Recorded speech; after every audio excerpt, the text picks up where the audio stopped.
Um, Bismillah ar-Rahman ar-Rahim. This is the second time now I'm going over this course content through Bayan. I did the same course 2 years ago, but it was in person on campus. And the idea is, we're talking about counseling. It was initially primarily focused on young people, young adults, because a lot of people going into chaplaincy end up working with, younger adult populations if they're going to schools and campuses. But it doesn't always have to be that way. And a lot of what I'm discussing in this course, I think, can apply across the whole lifespan. So it's not just one form of the, it's not just one form of the place to only deal with young people, but actually many of these lessons I think could apply to across the whole lifespan and older people as well. And I've been reading some of your reflections already in the forums, and it looks like the reading is stimulating some different discussions, and we'll have some more discussion today as well.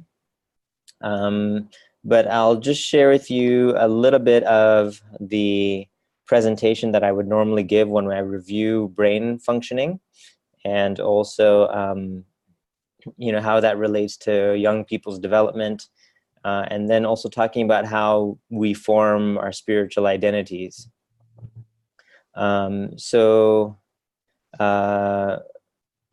Let's get started here. I'm going to share my screen. Hopefully it works. All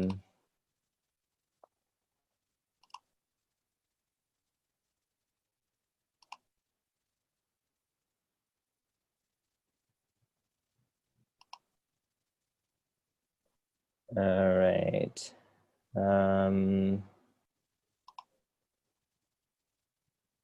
So, can everybody see this quick brain review image? Yes. Yes. Okay. All right. So again, as I mentioned when I introduced the readings, you don't have to get a deep knowledge of neuroscience for this course, but it would be helpful to just learn a little bit about brain functioning as it relates to human behavior, human thoughts, and decision making. So the brain is made up of billions of neurons, these tiny cells that communicate with each other, and it's our nervous system. The typical neuron, which you can see here, has a nucleus and an axon, which is the communicating body between two cells. And the main idea to know here is that our brains are neurochemical communication devices. So we have neural impulses that go as almost like an electrical impulse. And then we have at the end, the axon terminal, where you release neurotransmitters in your brain.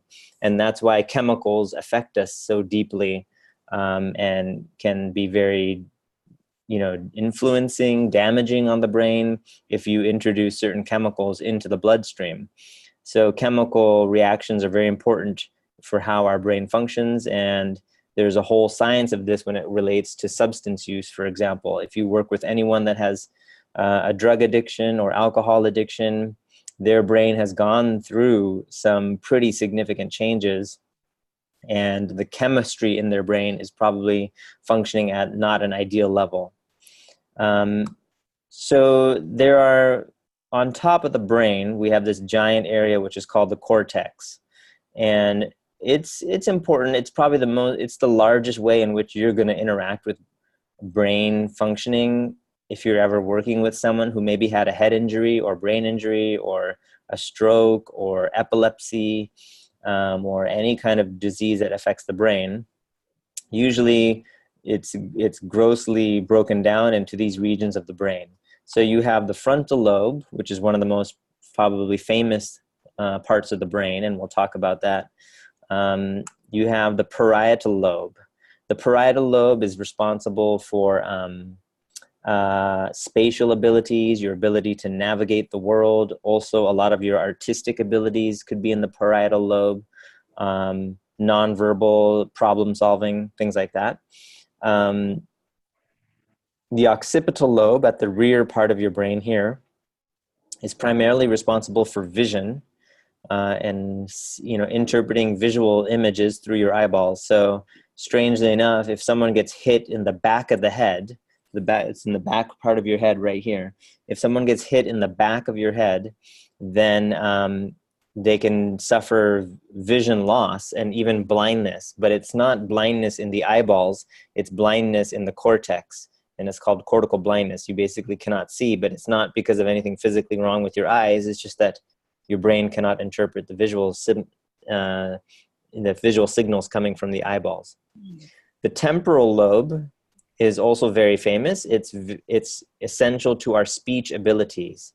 It's on the sides of your brain. You have a left temporal lobe and a right temporal lobe. They're directly on the sides above your ears. The temporal lobe, if it gets damaged, there's a number of blood vessels that go through here, so it affects a lot of people when they get strokes. If you know anyone that had a stroke in this region, they will have speech problems, and they'll have difficulty producing speech. And so damage to that area will affect the fluency of a person, how well they can speak and communicate. Not also producing speech, but even understanding speech. And then deep, deep, deep in the temporal lobe, if you go underneath all that, kind of directly were to go from that ear region deeper into the brain, you're going to hit something called the hippocampus, which is where you have a lot of your memories.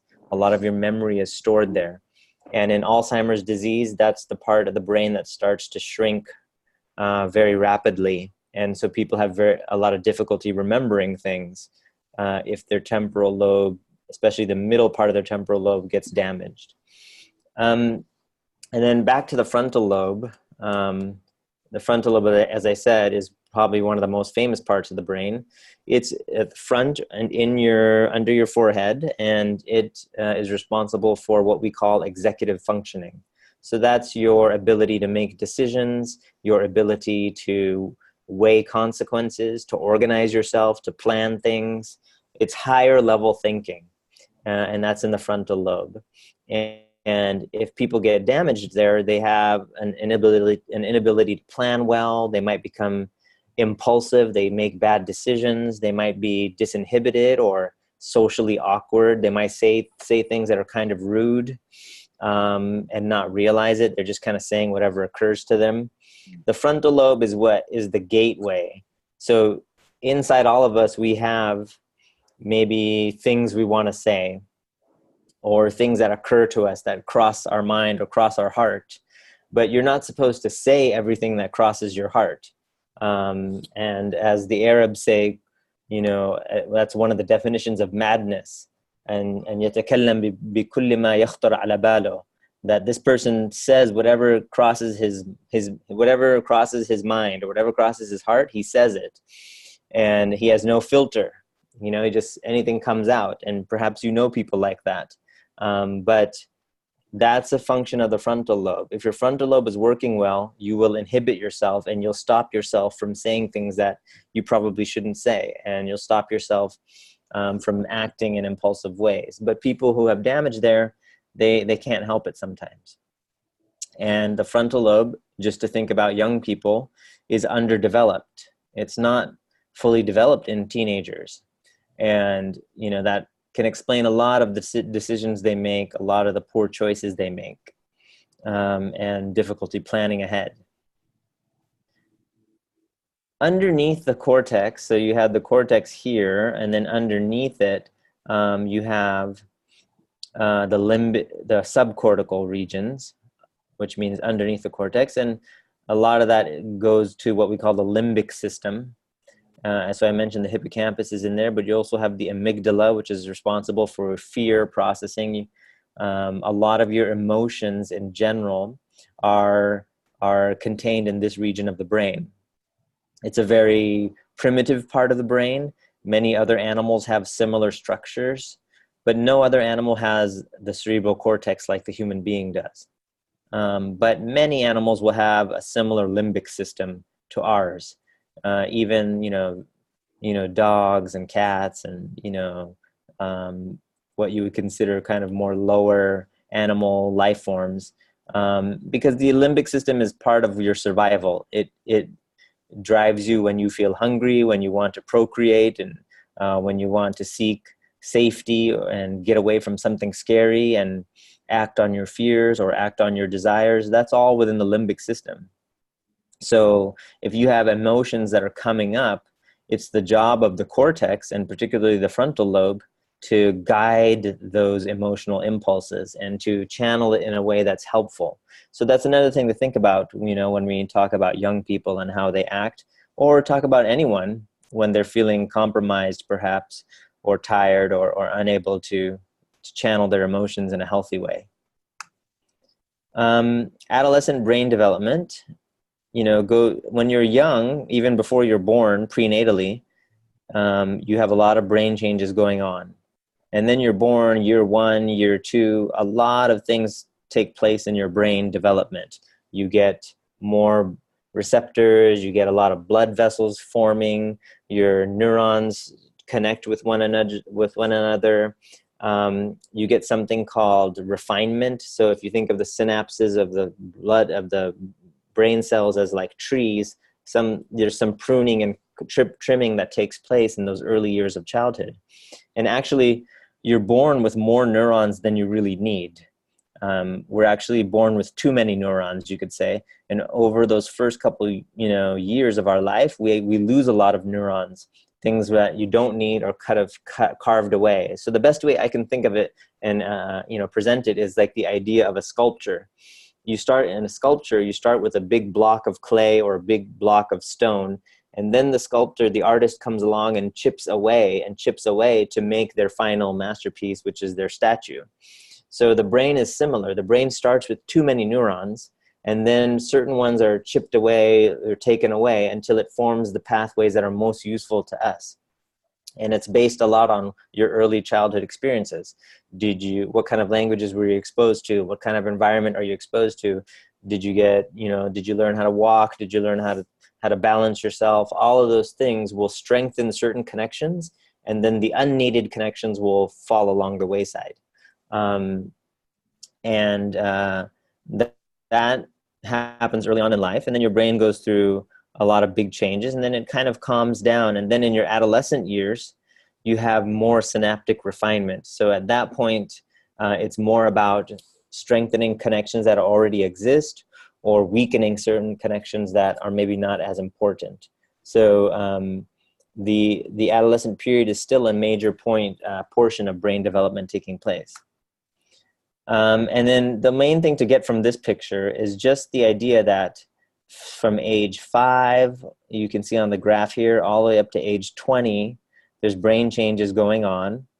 And what we know is that one of the last places to finish developing is the frontal cortex. And in fact, most studies show that the frontal cortex does not finish developing until the age of 25. And so you think about that in terms of what we mentioned.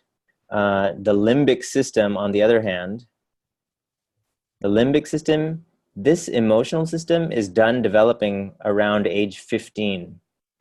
It doesn't really change much after 15, 16 years of age. So your emotional system is fully done by the time you're in the middle of your teenage years. But your frontal lobe is not done until you're developing until you're 25. So imagine if you're a young person and you have all the emotional impulses of a full-grown adult, but you still do not have the executive functioning ability to guide those emotions and make choices that are useful for you based on those emotions. That part of your brain is still developing. And that's another reason that explains a lot of what we see in teenage development. And some of you made some comments in the forum about teenagers or teenagers in your family. and the choices they make, and how they how that, you know, affects the way they plan their life and their future. And it's important to keep in mind where they are developmentally and how this takes place. So the frontal lobe is something that is still developing. And does anybody know at what age most car rental companies will allow you to rent a car by yourself? Anyone know this? I think it's 25.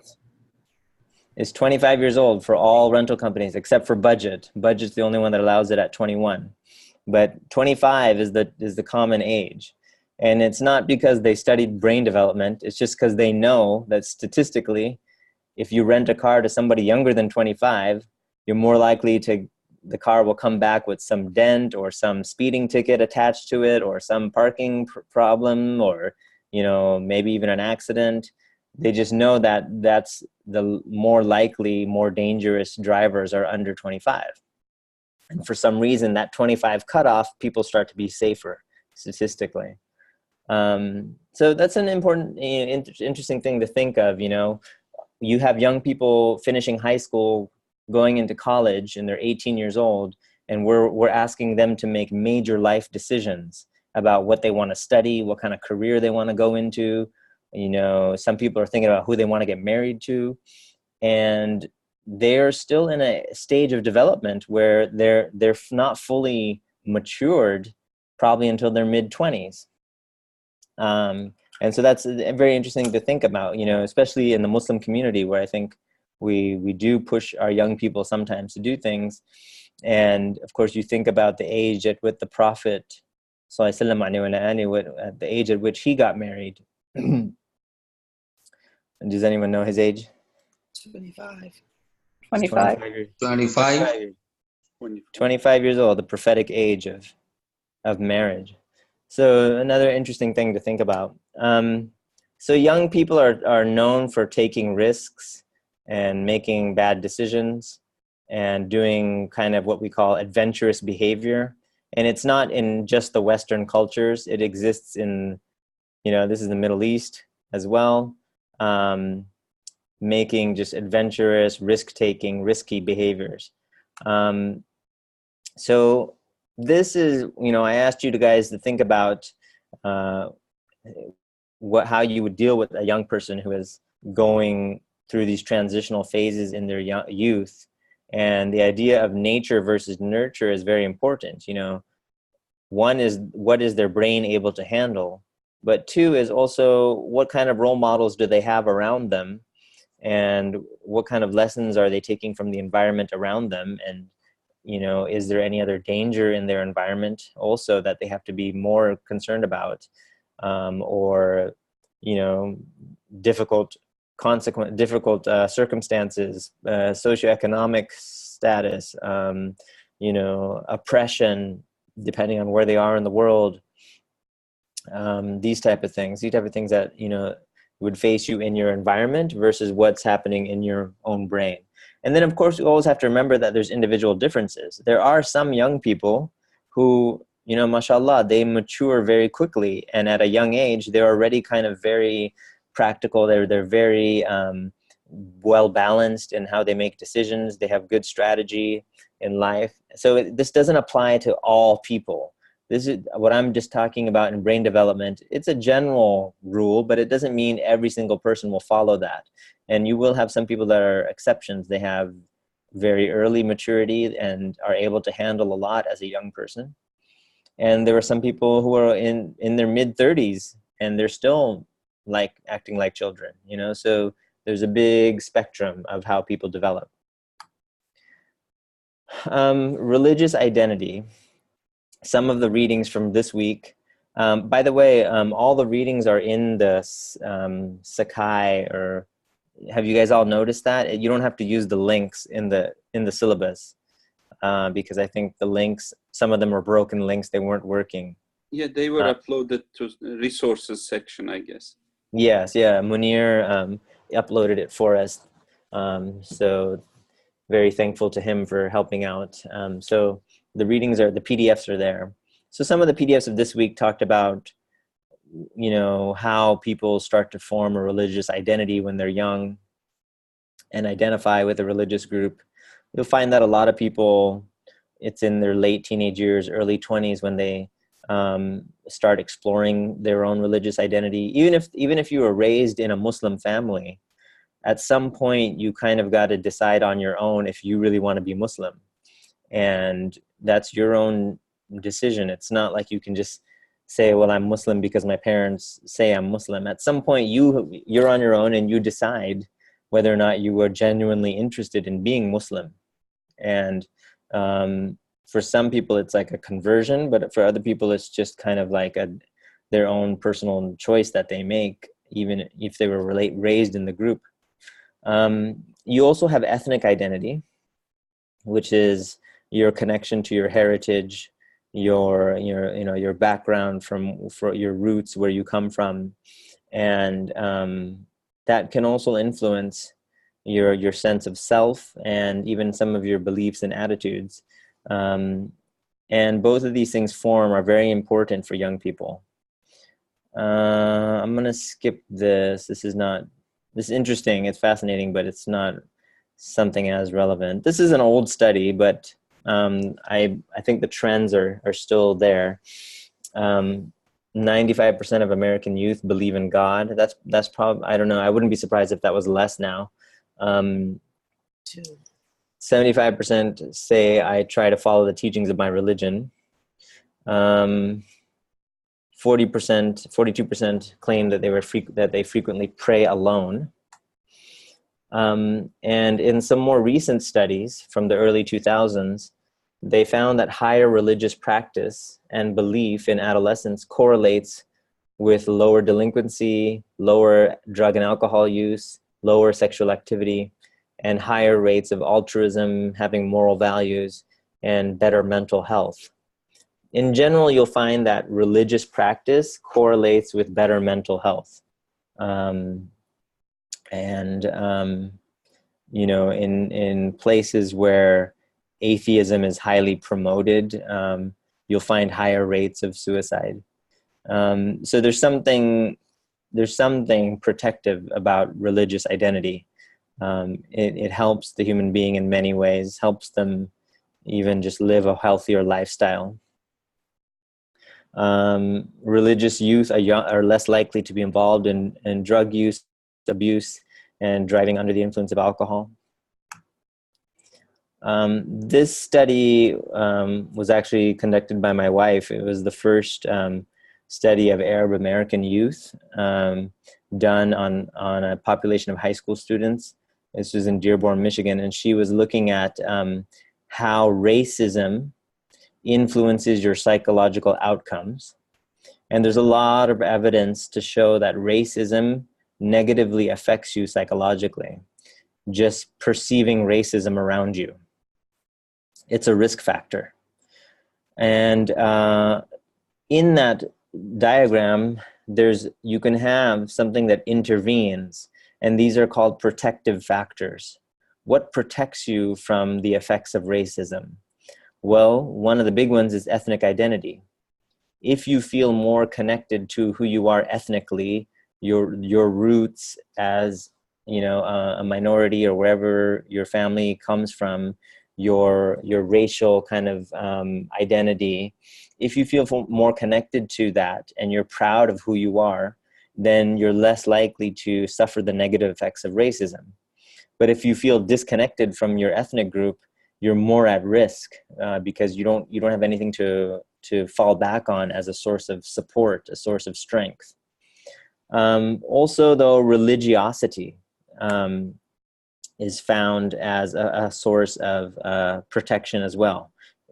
And what we mean by religiosity is not just that you identify as a religious person or you call yourself Muslim, but you actually have an internal connection to your religion, that whether that means you pray on your own without somebody talking to you, encouraging you, you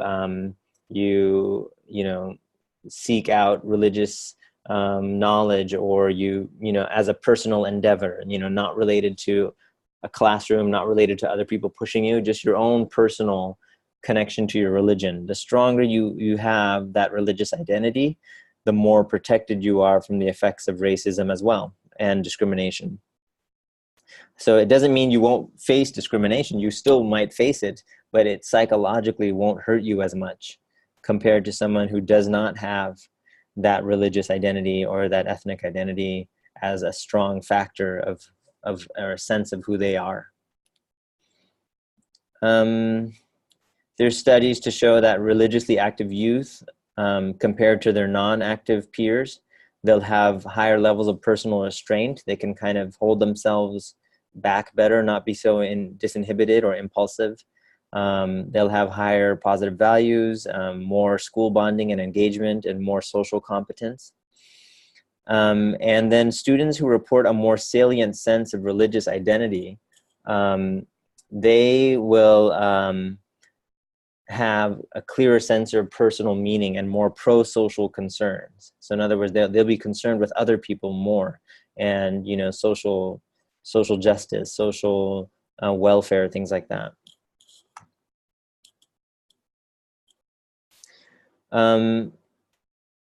Adolescents who were identifying themselves as religious were more likely to volunteer, participate in school programs, have higher GPAs. They also were more likely to have parents who volunteer, and for whatever reason, more likely to be female.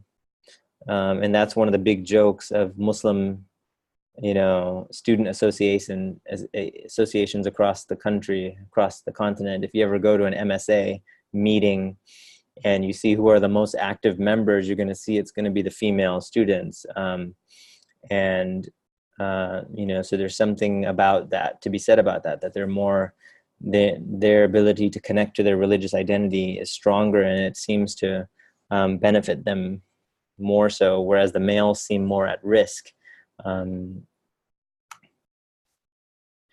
Let's talk a little bit about prophetic teachings as well, you know, and how this relates to, you know, our understanding as Muslims when it comes to development of your identity.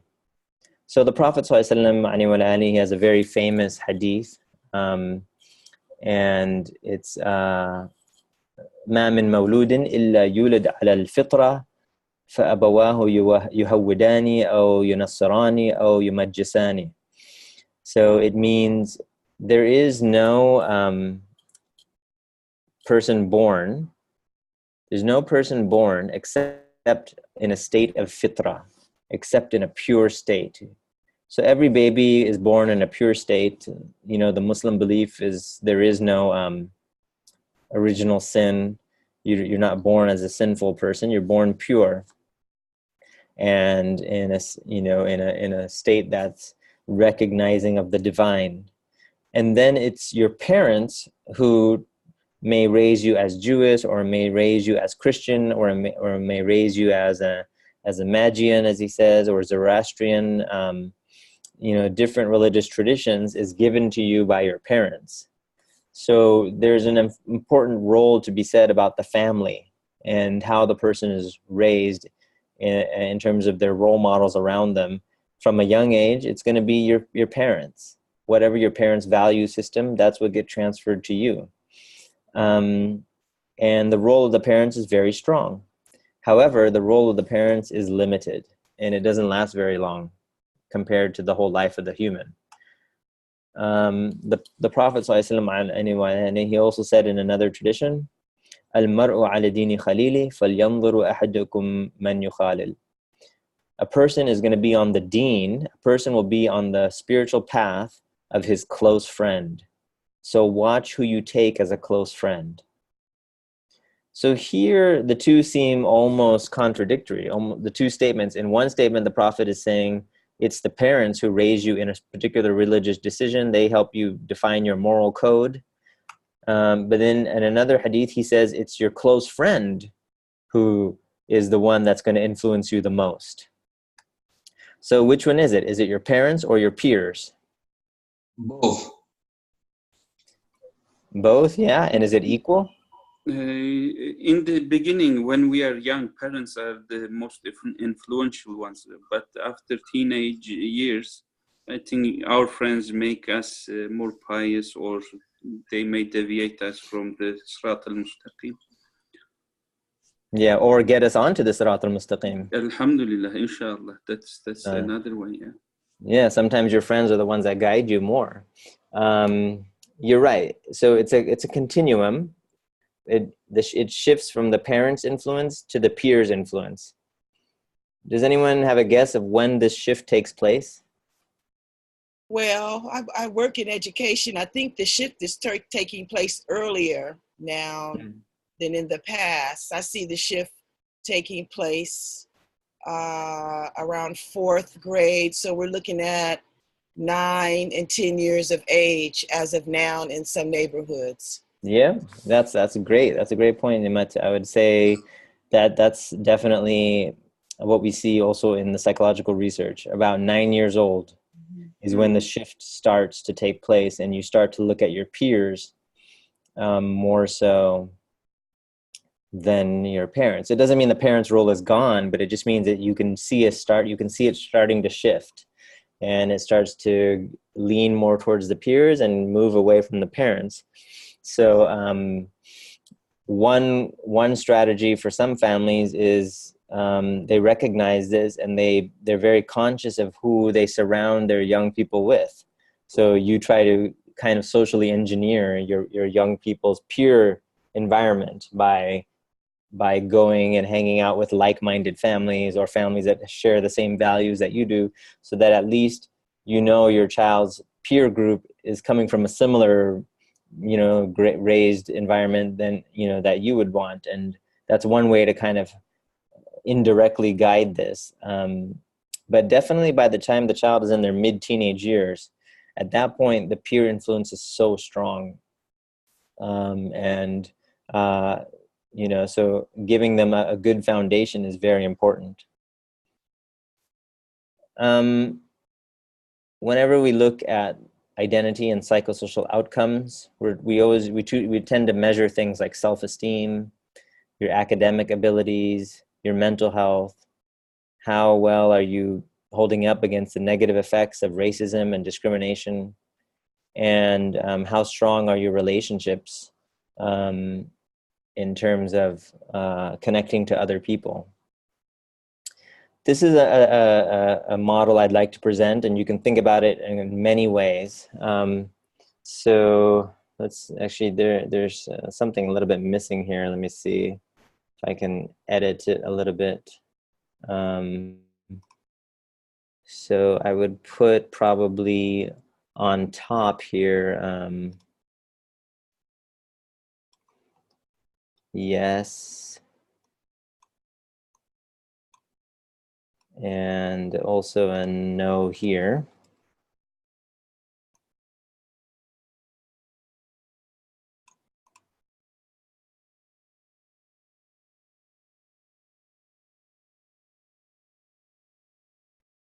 No, sorry, other way around.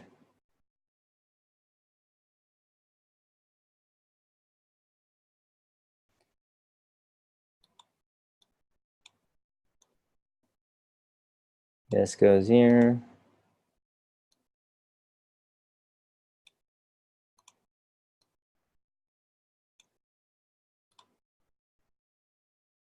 So this side is larger society.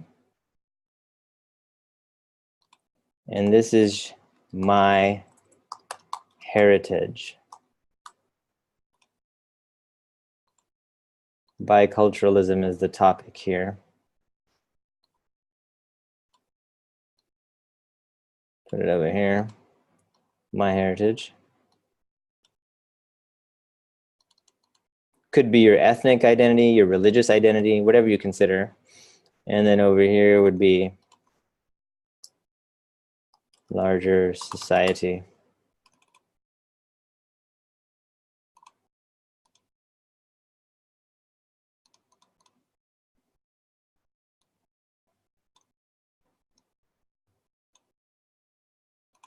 All right, so now that, let me present this is better. So Can you see this now? Yes. So I have, you see a grid, I have a grid here. On the left side, I have larger society. How connected am I to the larger society? On the top, I have how connected am I to my own heritage. That could be my racial heritage, my ethnic heritage, my religious heritage, but something about me that's unique to me, my background. And let's see. So then over here, the idea is yes or no. Should I be very connected to the larger society? Yes or no? Should I be very connected to my heritage? Yes or no? If you feel that the larger society is more important to you, yes, but your own heritage, not very important, that's what we call assimilation. You just decide to reject yourself, your roots, and only assimilate to larger society. I want to be like everyone else. I want to be whatever the big society demands me to be, and I will ignore whatever my personal heritage, my personal roots are. That's called assimilation. You can have the opposite extreme, which is I am dedicated to my own heritage, my own personal background and roots, wherever I come from, my family comes from, my own my own minority, my religious minority, my ethnic minority, whatever it is. I'm dedicated to that, yes, and I see no value in connecting to larger society. So that's what we call separation, or some people call it isolation. You could see these. I lived in Dearborn, Michigan when I was going to grad school, and you could see two sides of the spectrum. You could see some people who were trying very hard to assimilate. They would change their names to American sounding names. And this happened a lot in the Lebanese community. They would change their name to American sounding names. They looked pretty white already, so they would just kind of, you know, try and pass as best they could as a white person. They would change their names, change their children's names, and there's some people you'd meet and you wouldn't even realize that they were, you know, Arab American, because of how strong assimilation was kind of a viewpoint in their family.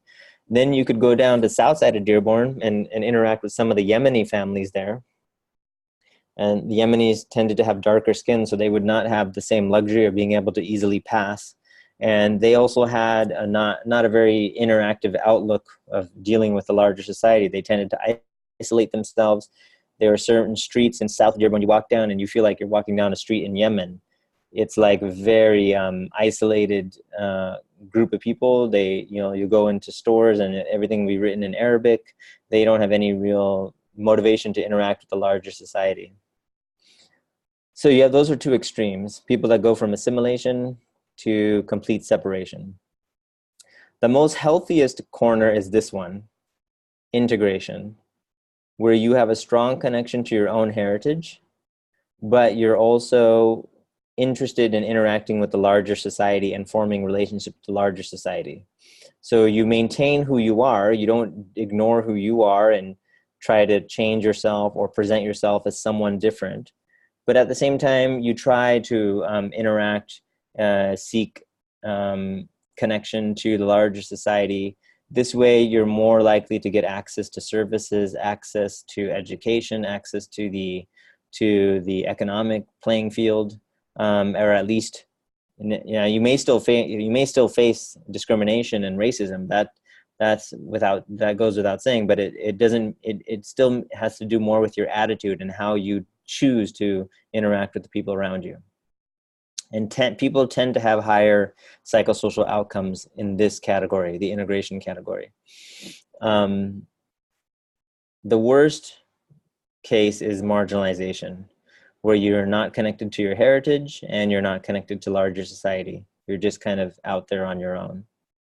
So I'd like to hear your thoughts about this type of model, and what do you guys think about this? Have you heard this presented other places? But the idea that your connection to your own roots, your own identity that you were raised in, or that at least you recognize as your, it's personally important to you, versus your connection with larger society, which may be more mainstream. It may have other factors going on, and how people make their choice. Like how do they make their choice of where to fit in here?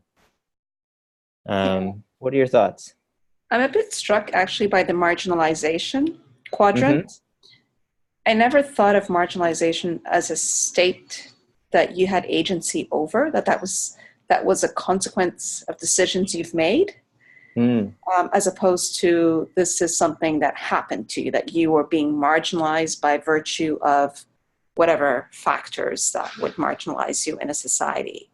But not that choices I made with regards to my heritage or how I perceive the larger society will result in my being marginalized. So maybe my understanding of marginalization is different than how you intended it here? Yeah, maybe. Or maybe it would be better to call it self-marginalization. Because you're right. You can be marginalized by factors outside of your control, outside of your choice. But this model is only about choices you make. So in this way, it's someone who, they would probably end up, you could label them as someone who self-marginalized themselves. They cut off themselves from any option. They decided they were not interested in larger society, and they were not interested in their home heritage. But the problem is, with all of these, is when you're talking about a minority group, you're always going to be exposed. So, for example, assimilation. Let's say you assume, well, that's the healthiest way to go. I'll just act like everyone else. I'll go mainstream and I'll ignore my own heritage. The problem is,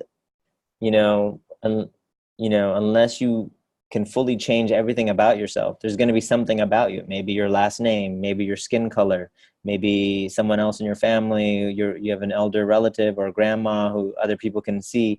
And at some point you are perceived as different, and you're not treated the same as everyone else. And so you're thinking, oh no, I'm assimilating. I changed my name to Michael or Joseph, and I'm trying to act like everyone else, and I'm trying to be, as mainstream as I can, but you're still perceived different. And so you will still feel effects. There will be effects of discrimination and racism on you, and you have nothing to fall back on. You have no strength to receive from your own personal roots, because you've decided to cut yourself off from those. Or your family decided to do that, as a strategy. So that's where the danger can come in. In separation, the danger is that you're less able to get access to things, because you as a group have decided to not interact with the larger society. And so while you may be very strong in who you are, your influence is kind of limited. You may be stuck to a certain area of society that and you have difficulty transitioning to other places, other realms, other workspaces, getting other opportunities. When I look at this chart, I think personally I've moved through every area. I began, of course, as a child in East Oakland, just sort of assimilating to the environment without any cues from home about how it should be outside of chores. And so I looked to the broader community to see what elements were there. And during that time, we had the Black Panthers, we had the Nation of Islam, we had this Afrocentric movement. So then I went from assimilation to separation, becoming a Muslim as a teen. And then I began to integrate into the broader society. So I moved from spectrum to spectrum. And at some point I would self-marginalize depending on where I was and what was going on. And so even as I look at it, I see these as in my cognition now as an adult as strategies for movement, depending on where I am and what's going on and who else is there, why I occupy the idea of integration, as a standing point. I might pivot depending on, the circumstance, what the Quran say, what the religion says, who else is in the environment, how safe am I? And I think also moving away from that idea about self and how I maneuver, that the society is a composition now of all of these. There was a time when you would see a segment of this. You would see, the idea of assimilation as the predominant idea, or integration as a movement and a predominant idea. But when I look out now and see where I stand and some of the people that I'm meeting, I know that they're standing in different places, where in the past it was really subtle. Now it's more prominent, and it makes it sometimes very difficult to share ideas or to bring people in, because everyone is sort of standing in isolation in one of these boxes. That's a great point. Yeah, and it's very dynamic. It doesn't mean you stay in one box forever. Right. And it could even depend, like you said, on the situation you're in. There may be very specific situations where it's safer for your health to assimilate, in very specific, for survival purposes, and it may be very useful to self-marginalize in some situations. I can see where that could be temporarily useful, so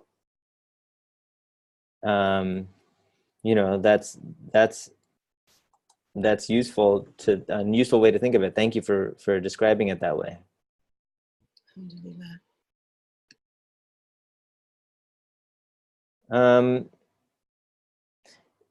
So anyways, like, to move to the idea of where this plays in psychosocial outcomes, as I mentioned, if you can find a way to find balance with these factors, if you're bicultural, like you have a religious background and then you have a larger society that you're kind of trying to fit into, or you have an ethnic background and you're trying to fit into a larger society that maybe is different than you.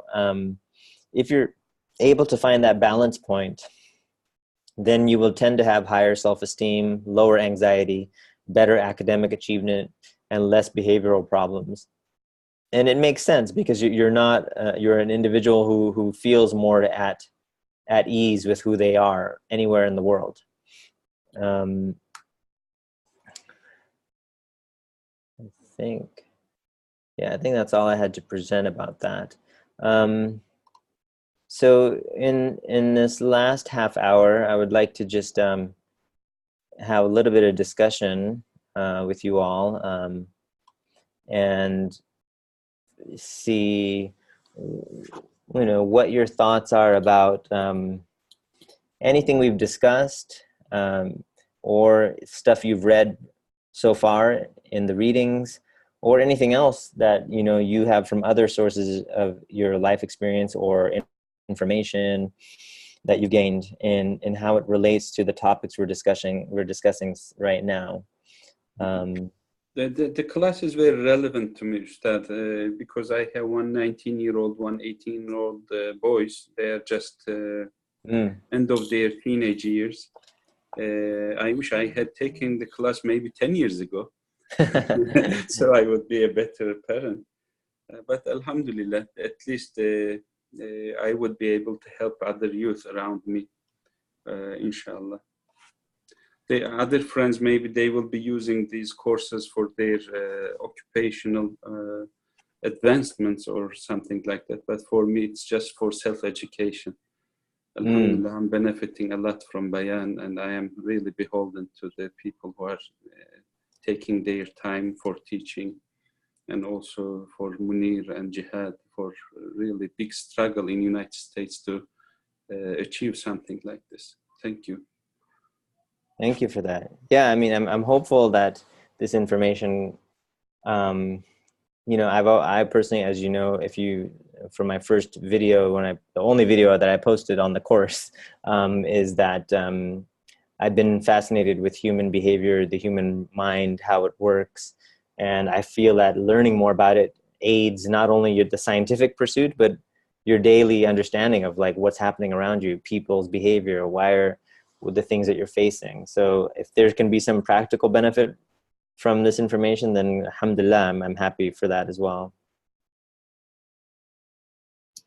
I'm really curious about the excessive development of the cells in the brain and then the pruning that follows. You know, I'm wondering, I typed out a little note, and I'm wondering, well, two thoughts. One is, has there been some comparison to other species in the development with the brain, this pruning process to show us a higher level of knowing? Like I would think about maybe, I don't know, an octopus comes to mind, a whale or a dolphin.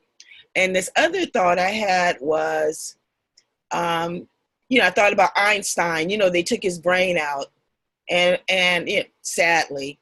But I'm wondering if there has been any medical cases where there was less pruning and this person, evolved into a higher level of knowing. And then a third thing that's sort of emerging in my mind now is sort of a question of what can we do?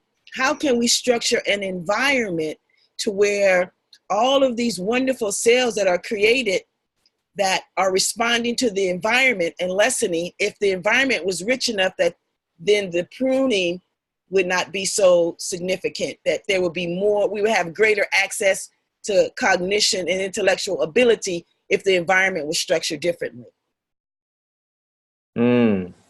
Yeah, these are all great points. Each one of those you could spend hours discussing. But briefly, yeah, if you look at comparative psychobiology, when they look at other animals, there is this idea that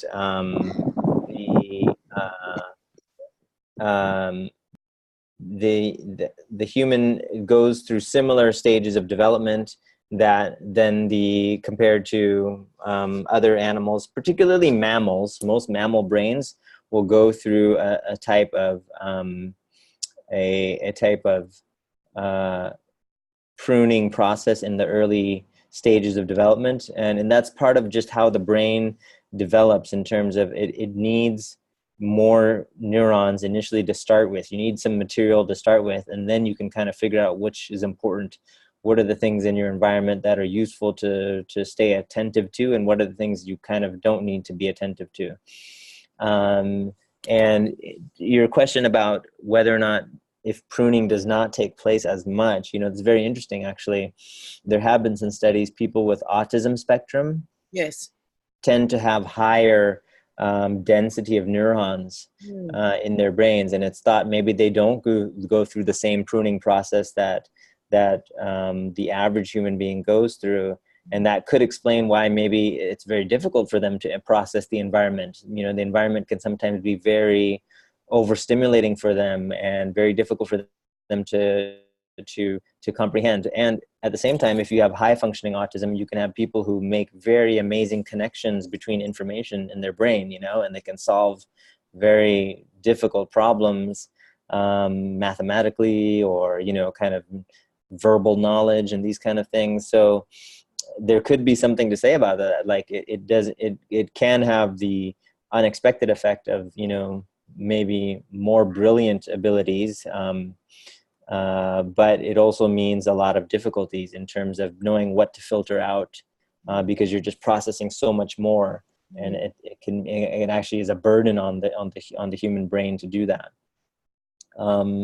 And then your third point was about the environment. What were you saying about the environment? Right. If we would create environments that were richer, still allowing sort of this natural engagement with it, then now I'm sort of following a thought, and in order not to sort of have the autism kind of effect, but it was a rich natural environment, do we think it would be less pruning?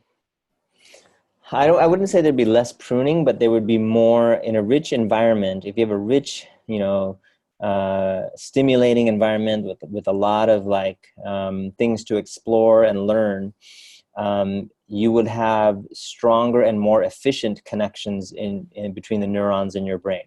So you wouldn't have less neurons. You'd still go through the pruning, but your connections would be more efficient. there'd be more, the messages would move more quickly and more effectively through the brain. And that's been shown actually in a lot of research. You can't really, it's not ethical to do this research with humans, but you know, they'll do it with small animals like mice or rats, where they'll take them through, one will live in a very impoverished environment and one will live in a very stimulating environment with little toys to play with and places to climb and more space to move around and social interaction with other animals. And you'll find that the connectivity of their neurons is stronger. There's more connections being made in their brain compared to the animal that's living in an impoverished environment. Thank you. So I believe it's really important for the children when they were really young to try to teach them play some instruments and try to spend quality time with them, not just giving iPads in their hands. For me, unfortunately, I was a lone kid, so I grew up myself. But new generations need to be mindful of such things, take care of their children, spend quality time with them, not dump into some daycare or some nanny or something like that. But yeah, I mean, it's very giving important. 5 years, quality 5 years to your kid means a lot. Yeah, that's true. And you're right. I mean, there's even studies that show exposure to just outdoor nature can have a positive influence on a person's psychological development later on in life. And, this is one of the things where when you think about prophetic practice, where, you go out, you separate yourself from the society and you, go to reflect somewhere in the mountains, in nature. There's something beneficial about that, about being able to get away and just have your own time to interact with the world, the natural world. So there's benefits to that. Like you said, learning a musical instrument, learning a language, bilingualism. If you have a second language, that automatically correlates with higher cognitive outcomes in terms of your ability to solve problems, memory functioning, things like that. A lot of parents will ask me, especially, here where I'm living in the Middle East, we have a lot of expats, and people will ask me, should I raise my child just speaking English, or should we speak to them in our native language too? And I always recommend people to raise their child, if they can, learning or being exposed to more than one language, because it does help so much with making a richer environment for brain development. I was thinking about just sort of history and the idea. Well, let me not go to that thought. There was another one ahead of it around the limbic system. I wanted just to be clear. So this is a cortex where desire, emotions and desires are. Is that correct? Yeah, the limbic system is thought to be your emotional center of your brain. So a lot of the things that drive you emotionally, whether it be your desire, your lust, or your passion, or could be fear as well, your fear to get away from something or to avoid something. And looking at gender now, and the idea of girls, well, one, the point of females being more engaged in the spiritual practices. I think we can all say that across the board in our various communities. And then, but more importantly, looking at the idea of development between the male and the female in conjunction with the limbic system and the cortex, the frontal cortex. What would you share about that when we compare the male to the female in development? Yeah, you tend to see a quicker maturation in the female brain compared to the male brain. Not a huge difference, but a slight difference enough where, the cortex may develop sooner. But part of it also is the environment. Actually, a major part is the environment, which is, families tend to allow the young girl more time to self-reflect, to be able to understand emotional states. It's okay to experience emotion and then figure out how to use that in a positive way. Whereas with our young males, we tend to discourage any exploration of their emotional state. And so they're not very well prepared when it comes to emotional outburst, because they weren't encouraged as a young person to be reflective, to think about it. And they may have been judged if they were tearful or crying at something. Like, come on, like, be a man, in other words, ignore that emotional part. And then they emotionally don't develop, and then they don't develop the connection between how can you use your emotion to make decisions in a organized way. So although the neuroanatomy is definitely there, there's definitely a brain difference there, I would say the environmental difference is also very huge in defining how the brains develop of our young men versus our young women. Can I say something to that, Professor? Sure. Assalamu alaikum. Walaikum salam. Please forgive my tardiness. I couldn't find my link to it, and I'm in the midst of I'm a councilman here in Cleveland, Ohio, so I'm in the midst of like 20 different meetings at once. But I just wanted to touch on what you said in regard to the prefrontal cortex that I wasn't really familiar with before the reading, in regards to how this cortex helps with planning, helps with formalizing ideas, so forth and so on. And the community that I serve, trauma plays a serious part on the prefrontal cortex. And it did something to me, because one of the things that I try to do with the community, particularly young men and young women, is expose them to a world that they didn't even know existed. And when that happens, being able to kind of explain the why and not the what, because they're always told, that, Black and brown people are criminals, this, that, and the third, and they begin to embrace this ideology.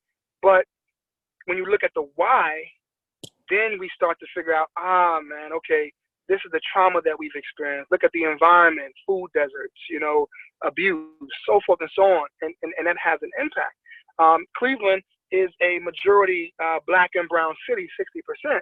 But the only institution that demographic is the majority of is the jails. That's the only institution. So, what impact does that have on how we view ourselves? So I just wanted to say that, just in my, in my beginning of this course, being able to look at the psychology of a people, as well as learn about the Prophet ﷺ and how he had to truly understand the condition of the people before he brought any change to that environment. So before you can give people advice, you have to know where they're coming from. You have to know their condition, what they're going through, what they've been through. So, alhamdulillah, I just wanted to just, when you said the prefrontal cortex, that really did something to me. And that's what we're working on and trying to relieve some of this trauma that we've experienced. Yes. Thank you. Thank you, brother. And, one of the important points you make is, and when it comes to trauma, sometimes just that self-awareness is very therapeutic, just the idea of like, oh, this is why I made these type of decisions, or this is why I grew up in this way, like realizing there's larger factors at play, the society around you, and that can be incredibly helpful for a person when it comes to their future decisions, because they can feel more empowered, or at least feel more like there's some explanation to all of this. It's not just random, that I make decisions based on the environment I was raised in, based on where I'm at developmentally in my life, and but it doesn't have to mean I'm doomed to a certain outcome, at the same time. So that awareness and that working with people with trauma, like that's that's such a great point that you make. Thank you.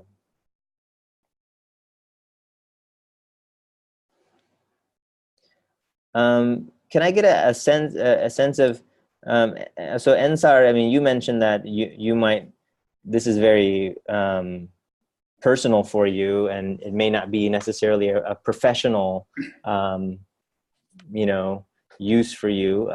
But can I get a sense from all of you, like, what is it that you're hoping to do in the future? Like, are you planning to work with a particular population, or? Yeah. For now, for personally, I don't have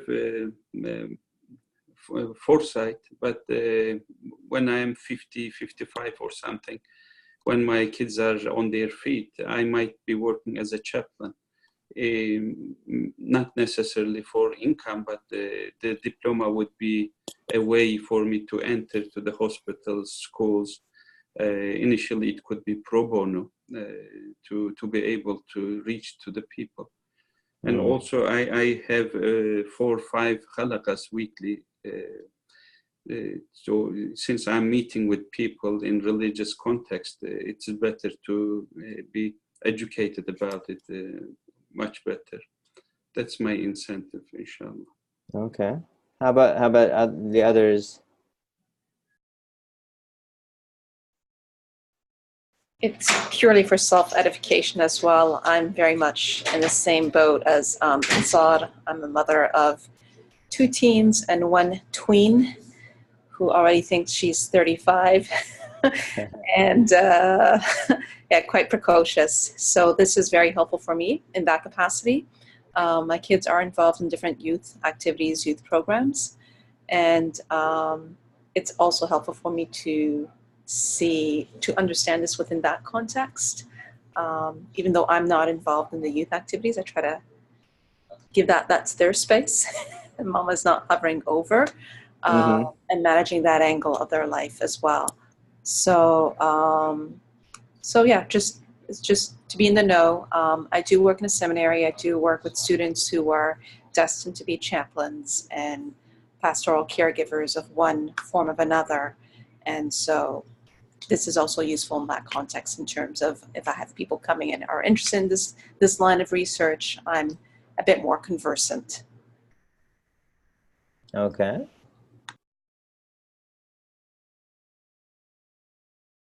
I'll go next. Well, I do restorative justice work, so this is going to be really helpful for me in working with the whole school population, the children.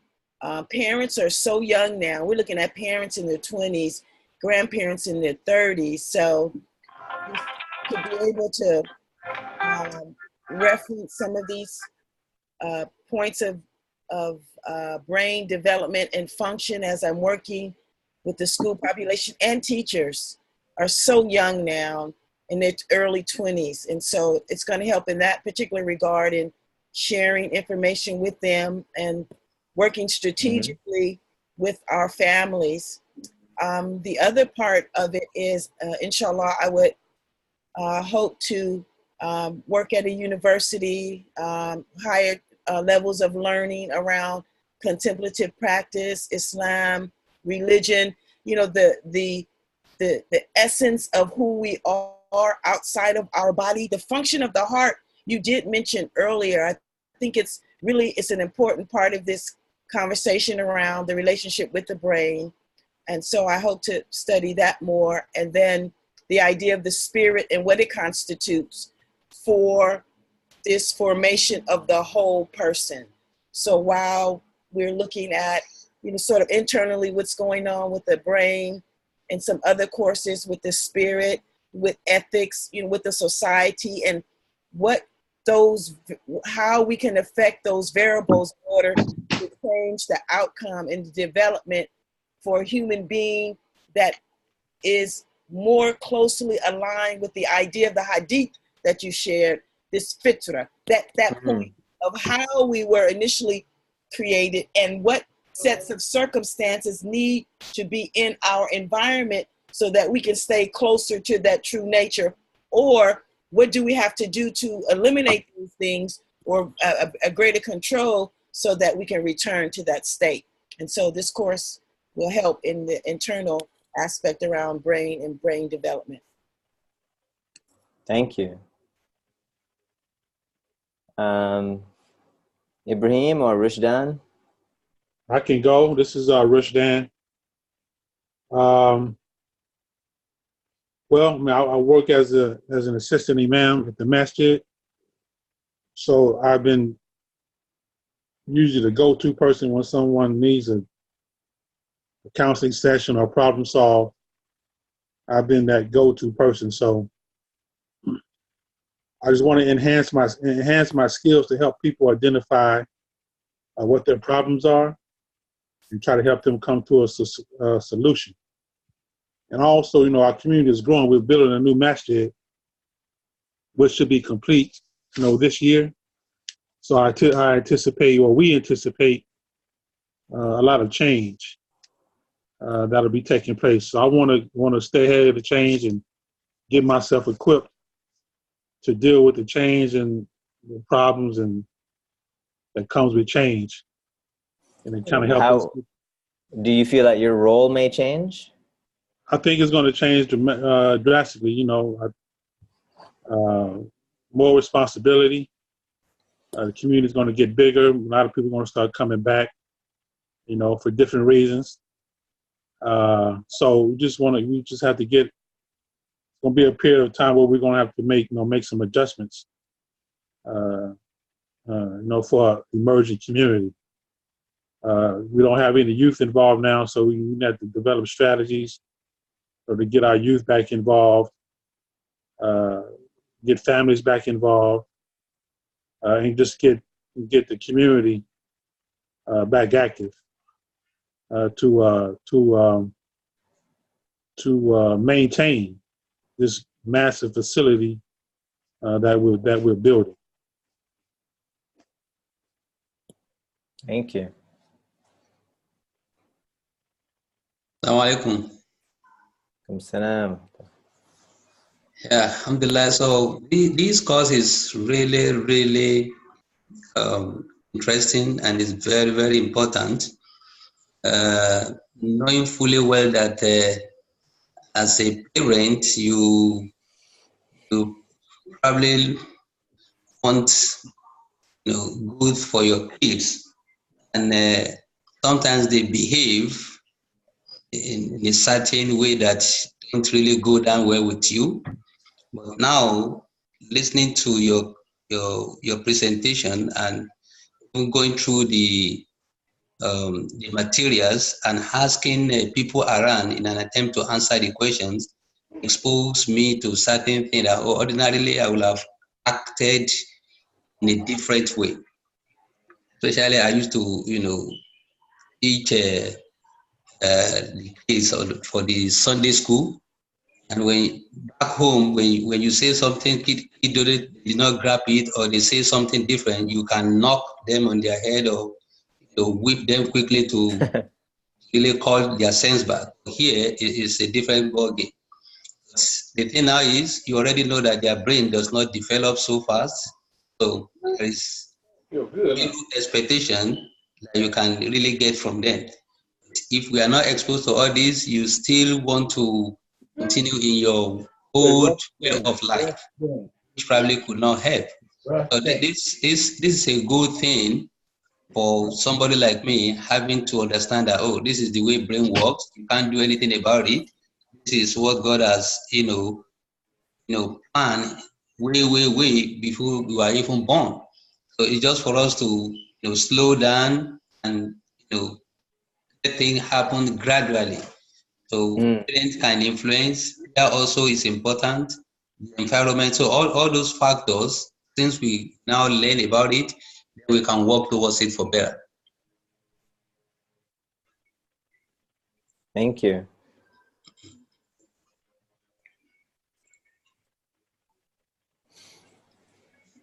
All right.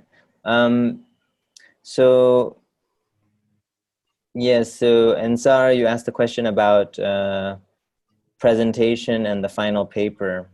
Yes, Ustaz.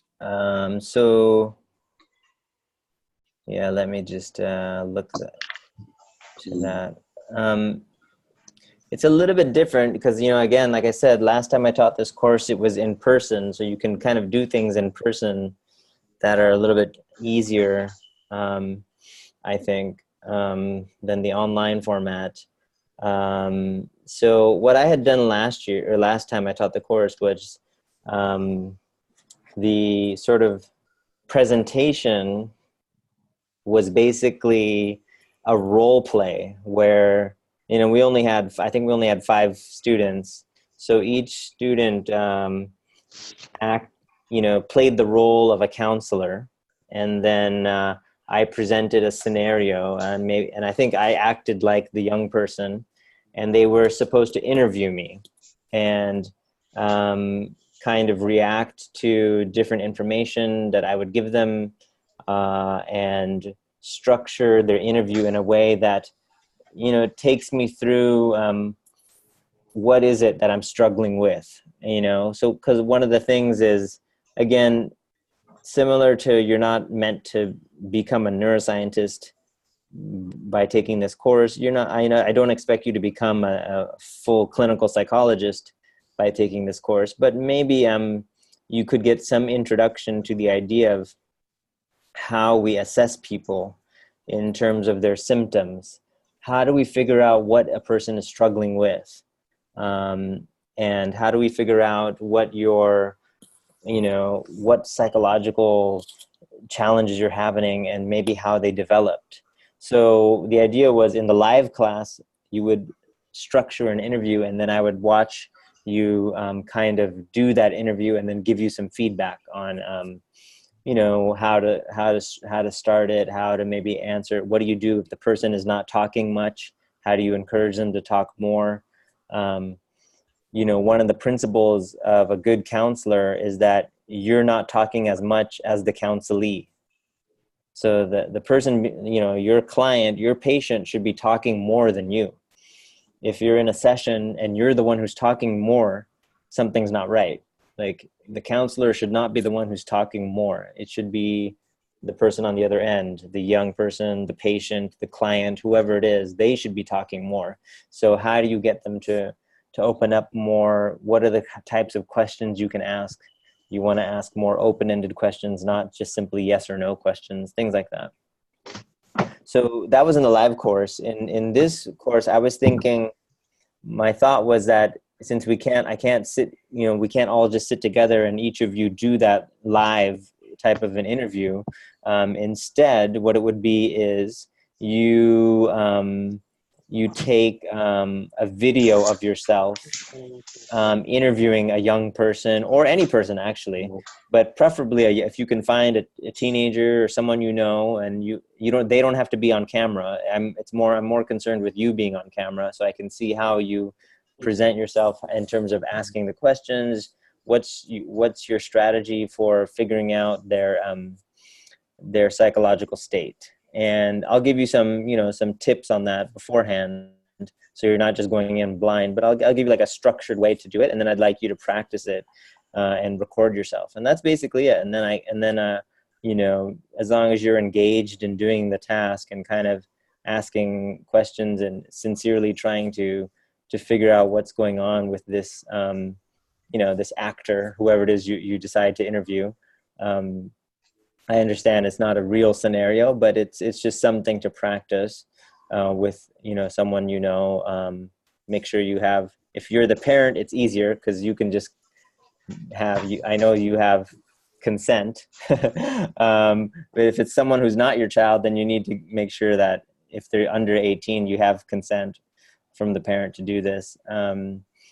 If they're over 18, then great.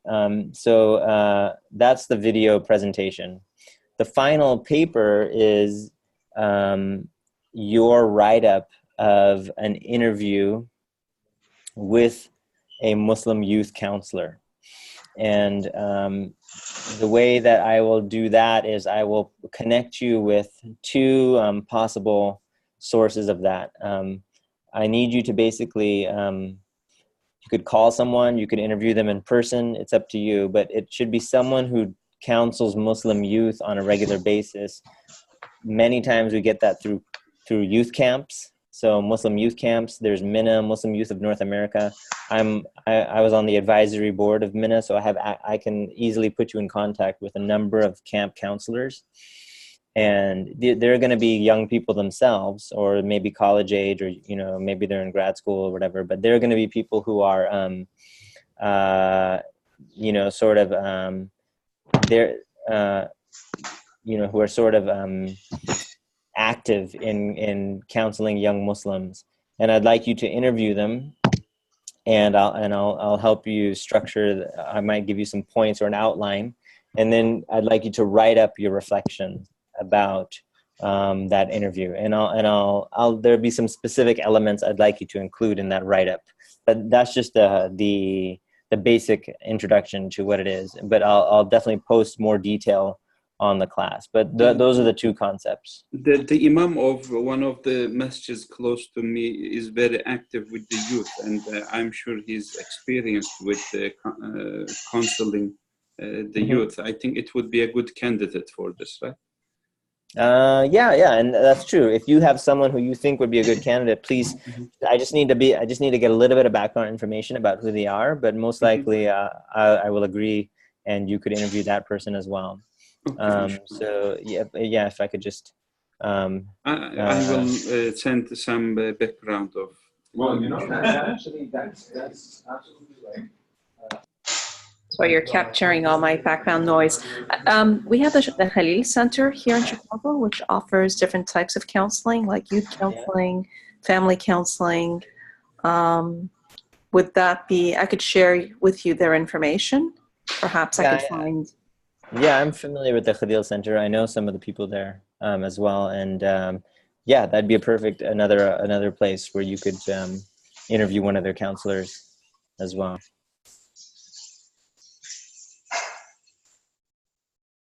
For the video, is it required to be a video? Or can it just be audio? No, it can be audio. Yep.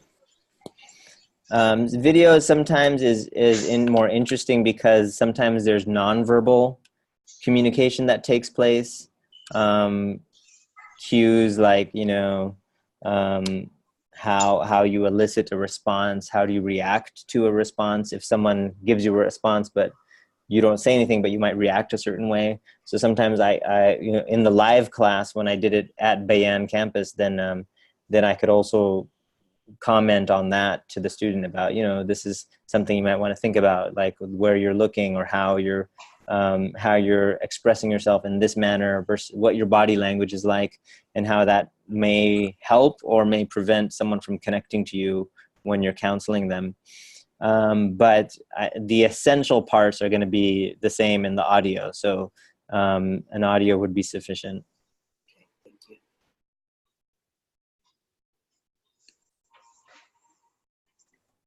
Okay, well, at this point, it's I think it's been an hour and a half that we've been running this meeting, so we can start to wrap it up. Does anyone have any just other random questions or anything else you'd like me to address? For those who weren't here and or for those of us who would like to review this, footage will be in the resources